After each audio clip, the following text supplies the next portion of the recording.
Hey Pisces, welcome back to Distilled Tarot. My name's Shannon. I'll be guiding you through today's reading. This is our daily reading for July 23rd. Let's see what's going on with Pisces. At the heart of your reading, we have two paths diverging. You feel life is presenting you with a new option. You can start taking your life in a new direction. You hadn't planned on this, but you're considering dropping everything, Two of Pentacles in reverse, in order to take this new path. What's the challenge here for Pisces?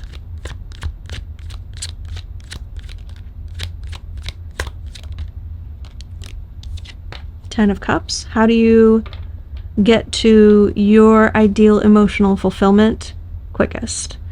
Which path is it going to be that's going to make you happy or lead you to an environment that is conducive to happiness springing forth from within you?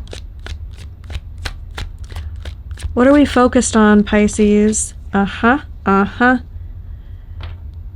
You're not focused on being happy. You're focused on not being stressed out. When you're manifesting, you're saying things like, or thinking things like, why can't it be easier? When am I going to be able to sleep through the night? I just want my life to feel less stressful. All of the phrasing and the focus is centered around the stress and anxiety that you're feeling and wanting that to end,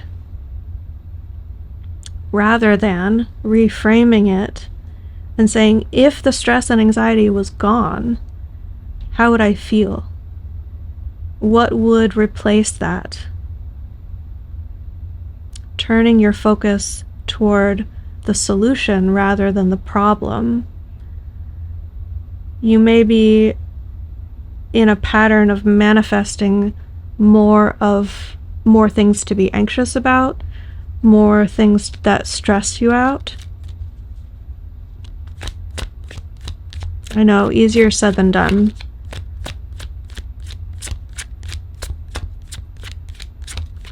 But it looks like, one of the paths available to you right now, seemingly, is more of the same.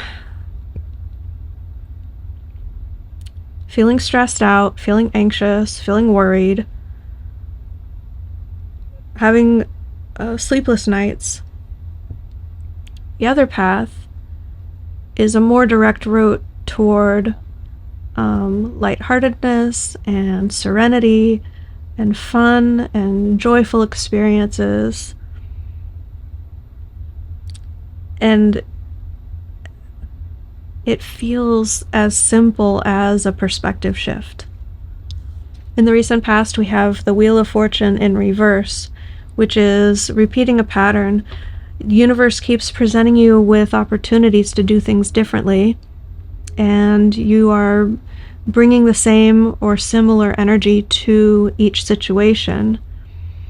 And I don't know who this quote is by, but I'm reminded of the saying, the definition of insanity is doing the same thing over and over and expecting different results.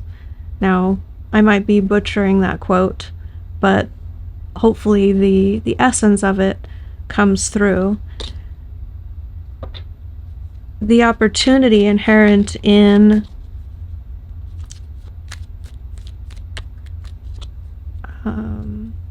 being handed similar energies in a pattern over and over again, if your life isn't changing, bringing a different version of yourself to the situation can stop the record from skipping. I know the age range of most of my viewers, so I think you guys get that. But if you're under the age of, what, 25, 28, you might not get that reference. It's a vinyl record. When you have the needle on the record and it's playing the music in the record player, sometimes if there's a scratch in the record, it will cause the needle to jump and repeat the past groove.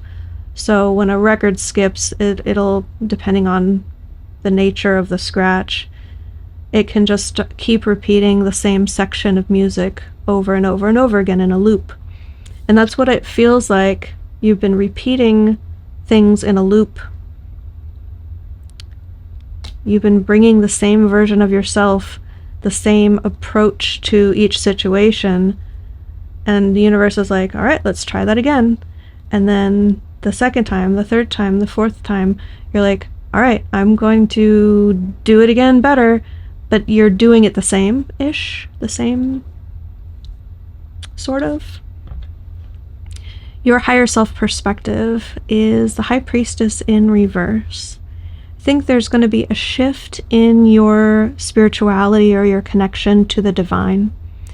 If you have thus far in life inserted an intermediary between you and the divine, I feel like you will start getting in more direct connection with your source of inspiration.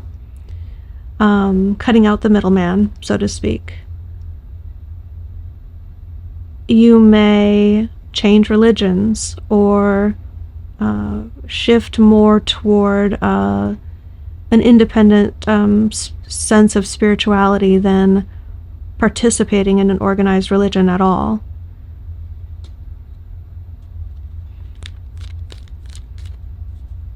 I think you'll definitely start feeling a greater sense of confidence in your own intuition, your own knowingness.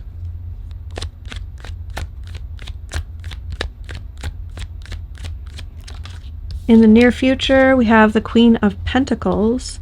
She is the mother of the lower arcana, the way that I see it. She's very engaged with the practical aspect of life. She lines up the resources. If she's taking care of a household, this is someone who knows the needs and preferences of everyone in the household and keeps things running like a well-oiled machine. So we know we have X amount of space in the pantry for food and paper towels and whatever resources you need to stock up in the household. We know the preferences of this family member and that family member, the activities that they like to do. So they're going to need knee pads for soccer, and they're going to need a new uniform for cheerleading. Whatever these things are, right? That the practical aspects of life, you're thinking about it, you're tapped into the needs of you and those over whom you have a sense of obligation or responsibility. And it's going well. You have a good line of communication with the Page of Swords here at the bottom of the deck. You're a good communicator, and that is key in maintaining your well-resourced status.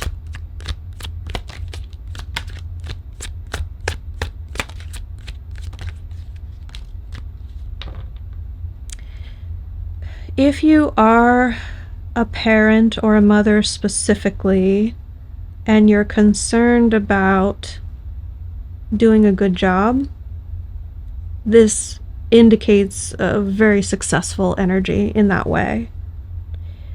If you're single and you're just meeting your own needs, maybe I'm getting for some of you it's you and a pet, like me and my little doggy here, because she's got herself and her little friend, her little bunny. Maybe she's just worried about finding a good, reputable vet for her little bunny pal. Okay. Our surprise energy, represented by the Ten of Wands.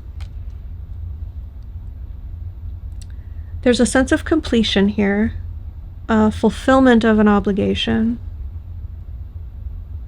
It's the end of the road for that course of action. So perhaps when you're at this crossroads deciding which path to take, you say, well, you know what, I'm going to continue down the road that I've been on until I complete the task that I set out to achieve. I'm going to carry this across the finish line, deliver what I've done, and then I'll be done. I'll be finished with that, and I can come back to this crossroads and then venture down the new path. It's not I typically feel the Two of Wands as a more ephemeral opportunity, like it's not something that you can necessarily go back to. But in this case, I kind of do. I kind of feel you're gonna be granted an opportunity to finish something and the opportunity to move in a new direction. I don't know if I'm saying this very well.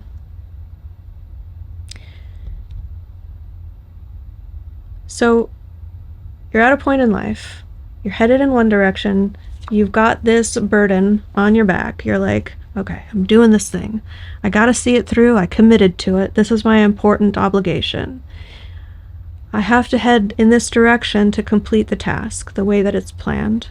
But lo and behold, a new opportunity arises, representing a metaphorical divergence from this path that would take me in a new direction. I have to take it now, otherwise it might not be here if I try to come back.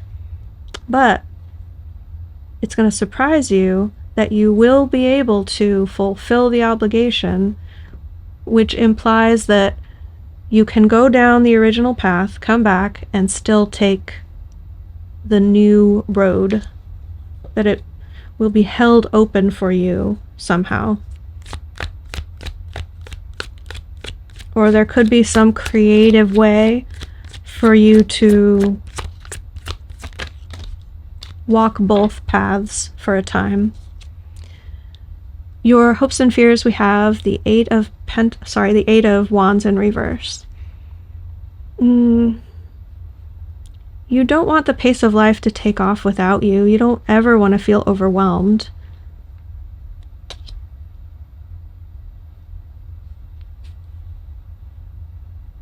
You already feel stressed out. I think you're blaming a lot of your stress on your environment, and so you're projecting that stress onto the people and the experiences and the conditions of your life. And that's what this hope feels like. Like, I can't possibly handle more momentum, more things, just one thing after another after another. Why can't life just slow down for once?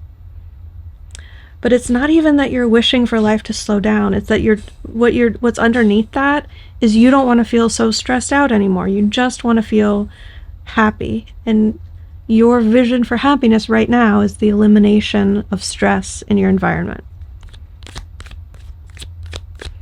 Let's see the end result. Knight of Cups in reverse. Five of Swords in reverse at the bottom of the deck. You're gonna get an insincere apology, but you'll take it. This doesn't feel like a romantic partner. It doesn't feel like someone that you have to be in close contact with day to day.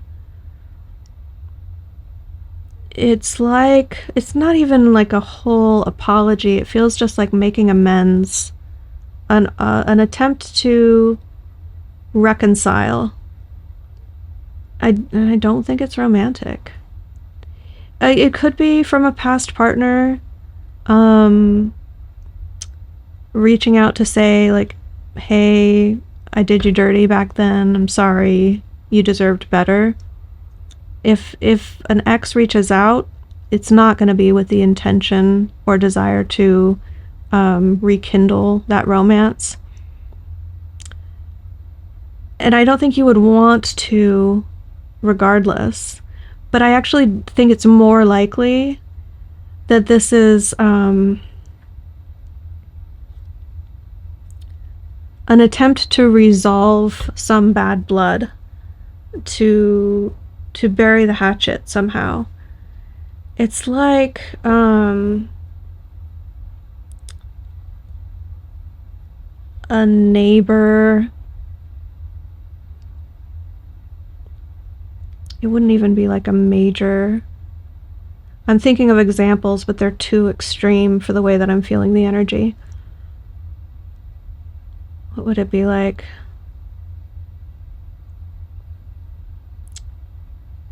If the neighbor cut your grass for you one weekend because they were feeling bad that they'd been bitching about the property line, and they trimmed your tree and you got upset. So it's not like they are wanting to be your best friend now, but they were mowing their own lawn and thought, you know what, I'm gonna mow the neighbor's lawn. I don't want any bad blood between us. I've been a bit hard on them, right? So it's this kind of minor overture to make amends in some way that isn't really like deeply heartfelt, but it's also not manipulative. Whatever you're going through right now, that's where this is headed. So that could express through you. Whatever the action that this Knight of Cups in reverse is taking, it's with the intention of resolving a disagreement or burying the hatchet or bringing an end to the fighting in some way. Let's get you some advice. Don't spend too much time evaluating this choice. You're at this crossroads, deciding which way to go. You don't want to be stressed out anymore. The more you hyper-analyze what's going on right now, the worse off you'll be. The best thing you can do is to make a swift decision. Do what feels right. It looks like from this reading that the best course of action would be a new one, trying a different approach rather than repeating a similar approach that you've tried in the past. But what this is really stressing is not to get too zeroed in on the details. Stay big picture, stay moving, don't get delayed by analysis. So Pisces, I hope that helped. Have a great day, and I'll see you back tomorrow. Thanks for watching. If you found this helpful and would like a personal reading, follow this link in the description box below, and consider becoming a channel member for access to exclusive members-only readings.